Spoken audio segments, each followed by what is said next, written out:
This podcast is brought to you by Most Valuable Podcasts, leading the league in podcasting entertainment.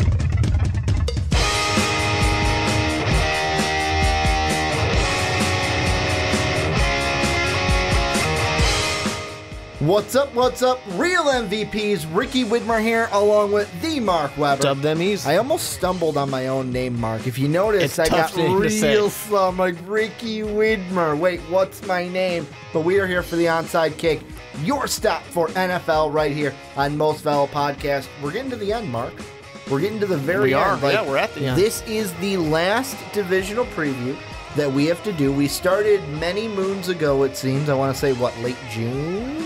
Early June. Probably. No, early June, because even when, we started 8 weeks ago. Yeah, well, it had to be early June because I remember during VidCon, which was like third week of June. Yeah. That's when you and Sean did the NFC East, which was one of the first two that we did. Second one, yeah. Yeah, so it was early June is when we started. Because we started with the AFC East, so Sean couldn't talk about the Patriots. Yeah, exactly. Yeah. Last year he wore his Patriot jersey and just pissed off Dolphin, Jet, and Bill fans each and every week, or each and every day leading up to that Patriot video. But we're closing everything out. We got the NFC West in this preview. Going to break down all four teams, tell you what we think heading into the season for all of them. Before we get started, though, got to give you guys a little bit of housekeeping. Number one, if you want to help support the channel, please check out our Patreon page, patreon.com/mostvaluablepodcast. This is where you can help support the channel. And at the $10 tier, you can join a podcast. So if you want to talk about a football topic, you can join the Onside Kick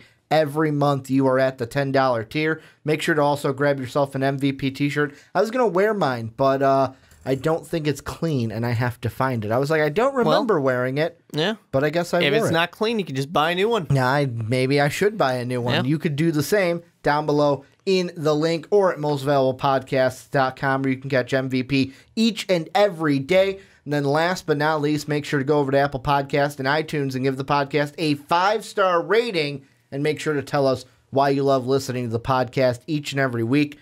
I think the last time I checked, Mark, we're a 4.5 out of 5 on iTunes, which is not bad, but I want to be closer to that 5. Like 4.5 is not close enough. I know we'll never get the perfect 5.0 because, you know, we got some non-5s out there. Yeah, somebody already got us. But we can get to that 4.9. That's what I want to get to, that 4.9 out of 5. Make sure to help us out. Go on to iTunes and give us that 5-star rating. But Mark, we are going to preview the entire NFC West. If you guys are new to how we do things, we start from the worst team from the division last year. We go all the way up to the tippy top of the division. That means we are going to start with the San Francisco 49ers. And the first question, the first thing I want to ask you about the 49ers has to do with the word hype. And the reason why is in our prediction videos that you guys can also check out on the YouTube channel, in my 49er one, I had them with double-digit wins. I'm not going to tell you exactly. You got to go check out the video to see how many. And a lot of the comments were saying things like, oh, you're overhyping the 49ers. What is this? What is that? So I want to ask you just basically to start this. The 49ers had 4 wins last year, I believe. This year, they're 5 wins. Their over-under win total from Vegas coming into this year is a 9. Are you going to take the over or the under 9 wins for the 49ers this year? If I had to say, I could see them doing the over, but I would take the under. Okay. If I can't call it even. Because I think 9 wins is actually pretty on point. How about this? How about I bump it up to like 9.5 so there's a clear over-under? Yeah, then I'd have to take the under. Okay. Yeah, because I think 9 wins is pretty expected is not the right word, but if they get 9 wins, I'm saying right on par. Okay. That's what you should have done. Because, yeah, they definitely have this hype, and they definitely have this next level potential for them. And actually it was 6 wins last season, but you know, and they had a couple of overtime games as well last year that they maybe could have flipped the other way. I mean, it did go to overtime. You could have just switched it over. So they had games where they were there. You know, they won one against the Rams, but they could have potentially won the other one as well. They were only 3 points away from a win. So they were kind of, like I said, they were kind of there in some of these games to where, sure, they couldn't have done it. But the problem is, too, with the 49ers was a lot of this hype is just built on Jimmy Garoppolo showed up and things looked pretty good. Well, and for me, that's the main thing with this Niner team is Jimmy Garoppolo, because I look at it and I know that in football, like football's different than basketball. Basketball, you can have a guy like LeBron James carry you all the way to the NBA Finals. In football, you need more than that. But when I look at this Niner team, I don't think it's a fluke that he comes in late in that Seahawk game, but then starts every other game and they beat Chicago. They beat the Texans. They beat three playoff teams to end the year in the Titans, the Jaguars, and the LA Rams. And I look at it, and the only thing I say is, are they a playoff team with Jimmy Garoppolo last year? Probably not. But like I look at games like the Seahawk game that you mentioned, the one that was 12-9. I look at the Cardinal game. I look at the Colt game. I look at the Redskin game. Those ones that were very close. And the Cardinal game that was at Arizona, not the one that was in San Francisco. Although, 10 points is not that big of a win. But mainly that stretch from October 1st where you had the Cardinals, Colts, and Redskins, I could see with Jimmy Garoppolo, those flip over. Then this team looks from a 6-win team to a 9-win team. And it's a completely different kind of barometer that we're using heading into this year. Yeah, sure. I do think it's worth noting, though, when you really kind of talk about those wins with Jimmy Garoppolo. One, quarterback just came out of there, and I'm not saying that Jimmy Garoppolo's a bad quarterback. He's a good quarterback. But he came out there, and Seattle was a little weak, but that was a loss anyway, so it didn't matter. You played Chicago, a team that had a bad season, rookie quarterback, fired their head coach, fired pretty much everybody. Houston, injured quarterback, so they didn't have much going for them. They were one of the bottom teams in the league. The Tennessee Titans barely squeezed their way into the playoffs. They ended up firing their coaches as well. The Jacksonville Jaguars, definitely a good team. That defense was great, 100%. Jimmy Garoppolo deserves a lot of credit for that one. And I'm not saying that he doesn't deserve credit for the other ones because he went out there and he won. And then the last Rams game where he played the backups. So, he should have gone undefeated, maybe lost the Jacksonville game. He should have done that for sure. Now it's going to be a little bit different. There's the small sample size is kind of going away. Teams will have that tape. They will see what Shanahan plus Garoppolo equals. The problem is, though, we want to put so much on Jimmy Garoppolo, and even if he is a great quarterback, it still didn't change the fact that the running game last year was not very good. They're trying to improve it, and they definitely made some moves in the offseason to improve it. When you pulled Jerick McKinnon, who is not that, he's not an all-star, but he was definitely serviceable last year. A very good running back that we had last year.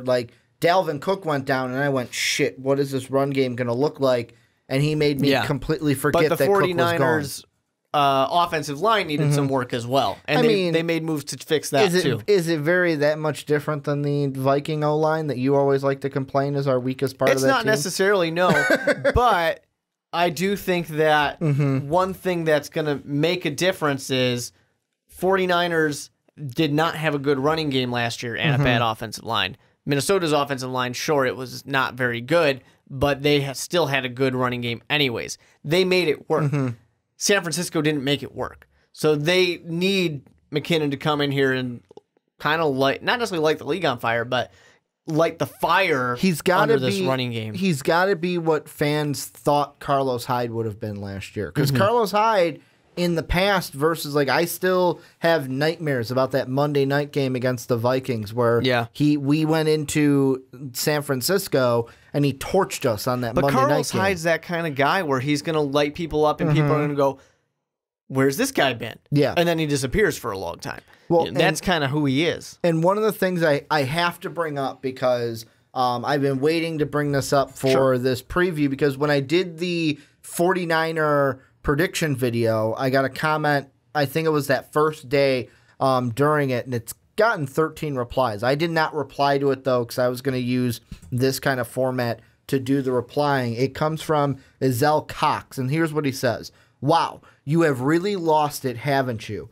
Everyone has an opinion. May ask what substantial objective reasoning for your belief that Jimmy G and a 5-win team is better than 2 NFC North teams who finished better than them last season. Their only addition was Sherman, who is coming off the worst injury in sports, an Achilles rupture at 31 years of age. Jimmy G, after only 5 games, is better than Cousins and Stafford. Love your show, and you have to explain this in another show. Otherwise, it kind of sounds like, and I got to click more, a hype beast. 49ers will be 1-3 or 0-4 playing the NFC North this year. I don't even think the Bears will lose to them. And the first thing I have to say to that is, the first thing I'll say to kind of, and this will be a spoiler for the prediction video, is the only game that I would flip from my prediction video is the Viking game. Because I gave the 49ers that first game to start the year against the Vikings. But I could see that being a game where the 49ers jump us and get it. You've got a guy like Jimmy Garoppolo who had all of last season after he got traded to learn this offense, got game experience with this offense, has had all of this offseason basically from the beginning and now training camp with this offense. You have a guy like Kirk Cousins who I think Kirk is going to do great things with the Vikings this year, but one of the things he even talked about when he was on one of the shows on NFL Network with MJD when they were at Viking camp last week, and it was the second day of camp, and he's sitting down with them, and he's even saying, like, yeah, you know what, the difference from camp is, like, yeah, I don't have, like, because they asked him about the contract thing. He's like, I don't even think about that. But he's like, the big thing that's a difference is I've got to learn a whole new offense right now. Like, the camps at Washington were easy because it was the same offense. I was coming in. I knew it. I didn't have to worry about that. With Minnesota, he's got to learn an entire new offense. He's got to learn new guys. He kind of explained it to being like your first day in school, basically. And the thing is, I had the Packers beating the 49ers. The Bears, I just don't think late in the year. Like, the Bears, to me, will it be a close game? Yes, probably. But, like, I look at that and I go, I don't think the Bears this year are ready to take that next step.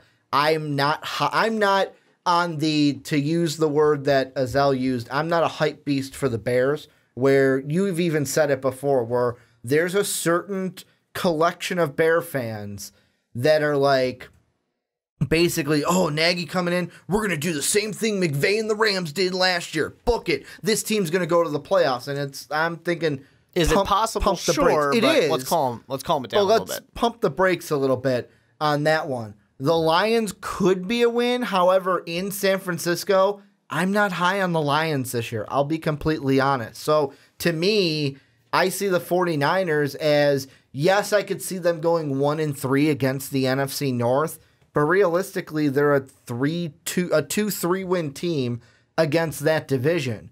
To me, the important games for them are they come down and it's like, can you beat teams like the Chiefs, who now have Patrick Mahomes basically as a rookie starter? I know it's his sophomore year, but he's basically a rookie starter. Can you split against your divisions? Basically, if they split against the Rams and Seahawks and double up on the Cardinals, that's success. Because the Cardinals, I don't think, will be really good this year. Can you get teams like the Raiders and the Bucs? Can you win the games basically that you're supposed to win? Then it comes down to those other ones that I see as like clear losses, where it's like the Broncos, the Packers, the Chargers, where it's like, then it's like if you steal one of those games, then you're in business. I just don't think it is too far-fetched to think of this team as a 10-win team at the end of the year. I don't think it's... Yeah, I would say it's not a stretch to think that they could be a 10-win team for sure. Now, there's the other caveat to this of 10 wins is not necessarily good enough to get you into the playoffs in the NFC. So it really depends on how they Detroit do. fans last year. Yeah, it depends how they're going to do against the NFC North. Because if they do somehow go 1-3 or 0-4 against the NFC North, well, that's just lowering those wins, and that's just going to make it an issue to where even if they were 10-6, a Packers team might be ahead of them or something like that. Now, with that being said, I really think that there's a lot of hype here for the 49ers, and they've got a lot of good pieces. They are kind of ready to make a step forward, but a step forward doesn't necessarily automatically equal playoff, Super Bowl, etc., like a lot of people want to believe on the hype train. Now, there's also a lot of games that I think could potentially go either way. If I want to look at my best case scenario, I can see a 10-6 team for the 49ers. But then I start to think about, well, are they going to beat the Chargers? How about the Chiefs game? How about the Bears game? Seahawks, do they split the Seahawks? Do they sweep the Seahawks? How's that going to go? There's a lot of these type of things. The Giants are supposed to be a better team. Are they going to be able to get the better hand of the 49ers? There's a lot of these games that are really toss-ups for me because the funny thing about the Chicago connection here is 49ers being a 6-10 team last year, 5-11 Chicago Bears, these teams were essentially at the same place. Yeah. They were basically the same. 49ers have a little bit of an edge in certain areas. Chicago has a little bit of edge in other areas. So I would say those teams were fairly similar. They're both kind of in this, we should be better next year. All things say that we should be, but let's see what actually happens. And, the Richard Sherman one's a perfect example of that, of Richard Sherman's bringing all this attention to the team. He's got the injuries. He has not been the same Richard Sherman he used to be. He's going to be somewhere where he can't just be I'm going to hang out over here because I know I got somebody on the other side that's doing just as good of a job as I am. I'm telling you. That's going to potentially be an issue for him as well. The Week 13 matchup on December 2nd, basically that Sunday night, they made that a Sunday night matchup for a reason. We are going to be focusing heavily on Richard Sherman coming. Assuming he's healthy. Not only assuming that he's healthy because it is late in the year, but it's not only the first time he'll play the Seahawks, the first time they play the Seahawks is in Seattle. So Richard Sherman gets to kind of live up to the promise that he wanted to make to them, too. I just think back to him having the big, I am the number one corner in the league moment years ago, and people use the argument against him of Patrick Peterson has to do more than you do type of thing. Same thing with Norman as well.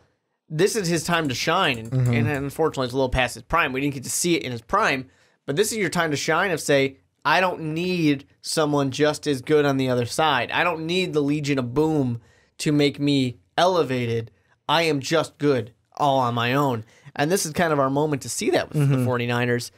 I honestly think, 49ers, anything less than 8 wins would be a big surprise to me. I think 9 wins is pretty right on par. I could see 10 wins. The question is just what is the rest of the NFC going to be? Because even with 10 wins, they're still dealing with the Rams. And the Rams could easily win this division. And then it's just fighting for a wild card spot against a Packers team, a Falcons team, a Panthers team. There's going to be a lot of teams fighting for that extra wild card spot. Makes it a little challenging. Well, and for me, you say under, 8 wins, and I'd be surprised if it under 8 wins. Well, I'm going to surprise you because, I look at some of the games I mentioned, and I could see the window for this team at the absolute worst, 6 wins. They're back where they were before. However, my realistic window is, like you said, it's an 8-win team at worst, 10-win team at best. However, I wouldn't be surprised if the team went ahead and was 6 wins because, like I said, I finished them with 10 wins. That's what I have right now. In 2 weeks when we do our hold us to them predictions, that might change. I basically, every single day that I've looked at the predictions, the 49ers for me have fluctuated between 11 and 10 wins. Right now I'm sitting more realistically on that 10. But like I said, Vikings, Lions, Chiefs, Raiders, Cardinals, I'm not going to throw the Bucs in there. Those 5 games, if they flip the other way, this is a team that's 5 wins again. Or just the, like Azell was talking about, the Vikings and Lions, those 2 for sure with the North games, and I'll throw the Chiefs in there. Those 3 could make this team a 7-win team. Just the NFC North games makes them an 8-8 team from where I have them at 10-6 right now. So, I mean, there's really a lot of games where this isn't like this is a powerhouse team and this is what it's going to be. There's a little bit of hype with this team because I feel like if a Chicago fan was watching this, because like you mentioned, a Chicago fan might watch this and go, Ricky, how can you be so hypocritical to say, oh, the 49ers are 10 wins, but the Bears are only like 6 wins? Like, where's the discrepancy in that where, like you said, they were at the same spot? They might not be far off from each other when it comes to the type of personnel that they have and the additions they've made.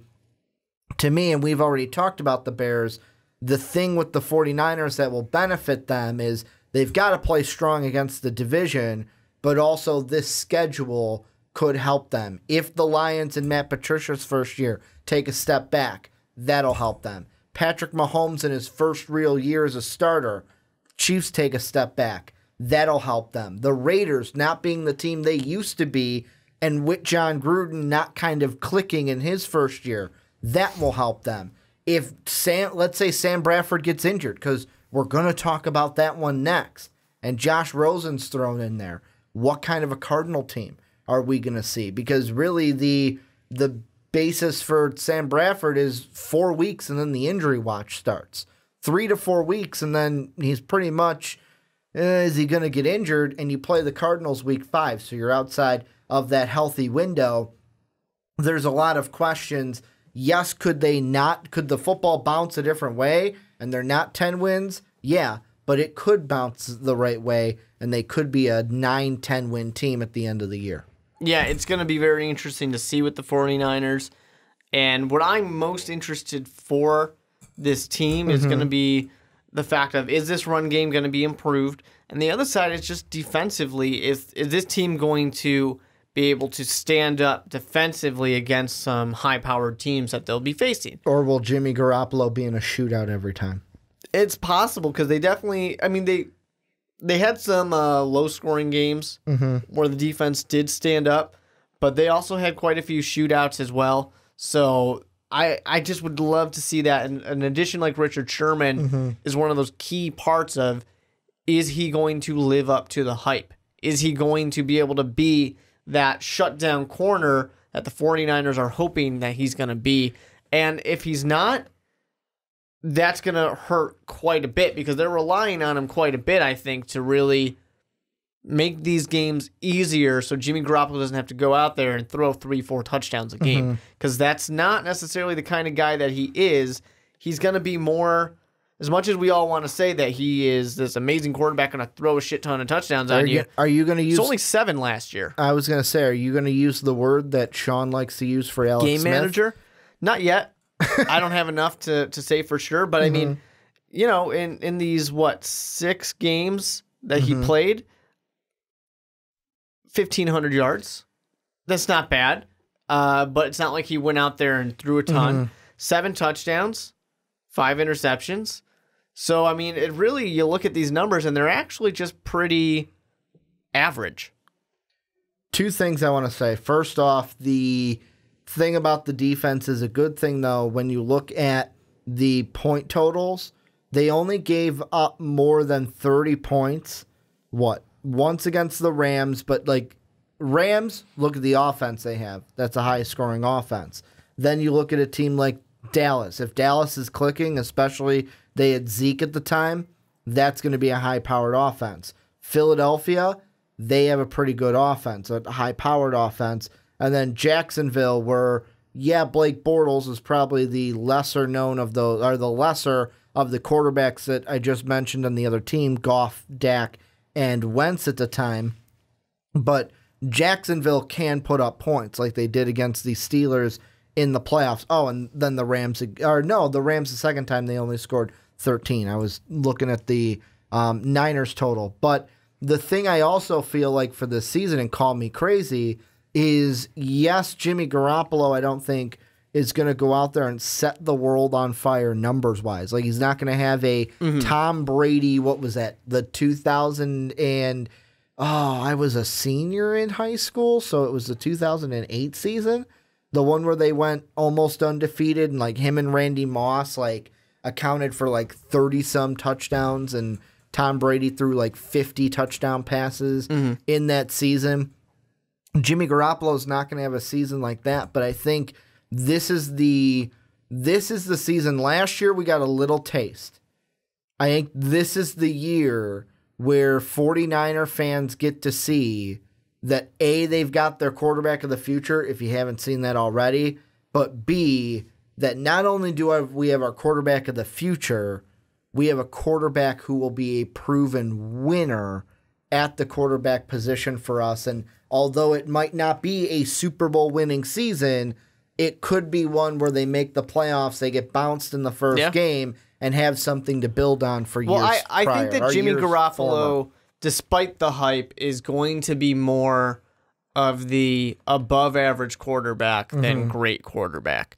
I'm more than happy to be proven wrong because I do like Jimmy Garoppolo as a quarterback, but I just think that there's all this hype around him right now to where people are expecting him to be Drew Brees, and he's not going to be Drew Brees. You know, he's going to be this guy who is probably a 3,500-yard thrower. His touchdown to interception ratio, it's not going to be 1, but it's going to be a little closer than people want it to be. And, you know, we talk about the defense of, like, sure, they only had, like, 5 games where they gave up 30 points or more, but they had plenty of games where they were giving up, 23 plus, and that's why they addressed it. That's why they went and they got Richard Sherman. Richard Sherman is supposed to lower that. Richard Sherman is supposed to have more games where you're not letting teams score 3 touchdowns on you or more.